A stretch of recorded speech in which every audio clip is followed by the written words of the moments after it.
So, for example, the first type of call center agent is the one who jumps from one call center onto another one every 2 or 3 months because maybe they don't like something, they feel uncomfortable in a call center, maybe they are seeking a better salary, perhaps the work environment is not the best, or perhaps it doesn't meet the call center agent's requirements, etc.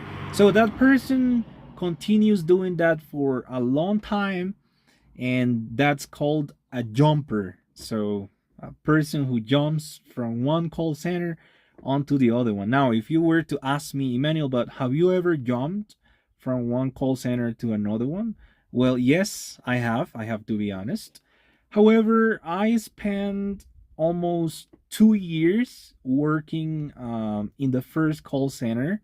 Then I jumped onto another one, but it was an opportunity that came up, so I didn't pass it up, and I felt that it was the right time to do it. So yes, at some point I jumped, but I don't consider myself a jumper because jumper is a term referring to those who jump every, like I said, 2, 3, or 4 months.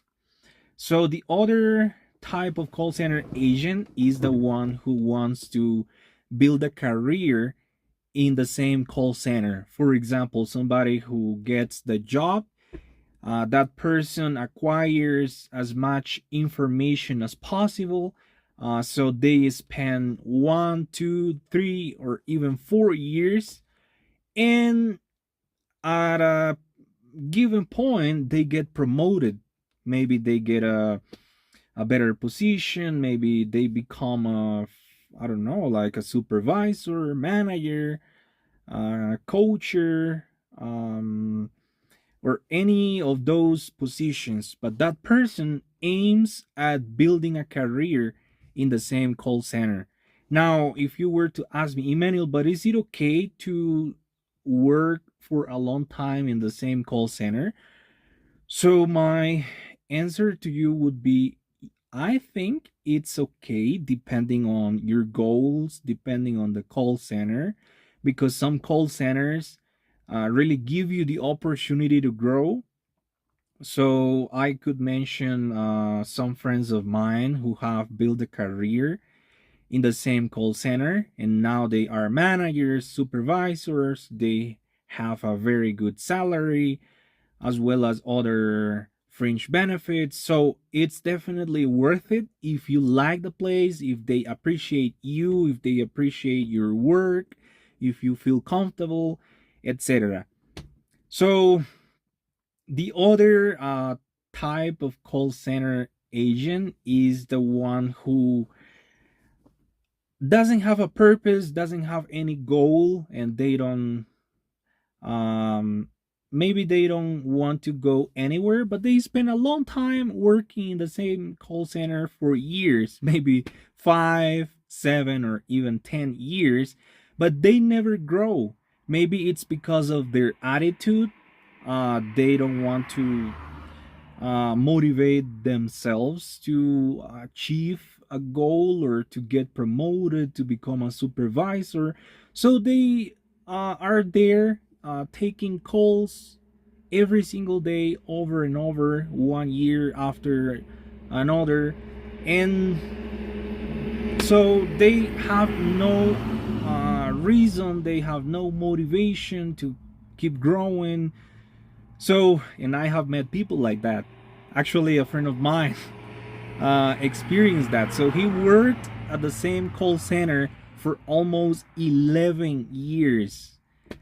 And I was like, I think that's not a good idea because you get stuck, you have no self fulfillment, you feel like useless. Because let's be honest, if you do the same thing over and over and over for such a long time, and if there isn't anything you are aiming at, or if there isn't anything you are working for, or if there isn't any motivation whatsoever, you feel useless, you feel worthless at the workplace because Imagine doing the same thing for 10 years and not growing at all. So I don't think that's a good idea. And the other type of call center agent is the one who works at a call center, but they keep getting certifications. They, for example, they get cybersecurity certifications, IT certifications, programming certifications such as Linux or any other types of programming languages, etc. So that person keeps growing even though they don't get promoted immediately. They keep learning more things, they keep preparing themselves professionally, and at a given point they quit that job and they get a very, very good job because of their certifications, their knowledge, and their education.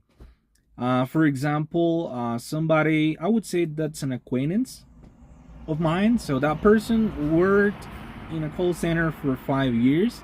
They never get, they never got the job they wanted, like a promotion or something. But they kept getting different certifications every single year. And when he realized, he applied for a high paying job, and then he was making $3,000 a month because he had a lot of certifications, he had a very good education. So pretty much he achieved the goal after 5 years. So those are the most common types of call center agents. My question to you is, what type of call center agent are you, or what type of call center agent do you want to be? Perhaps if you haven't embarked on this field, what call center agent do you want to be? Please write it down in the comments, and I'll be happy to read all the comments and provide any of my experiences with you if you want to. So thank you for watching this video, and I hope to see you soon again. So goodbye.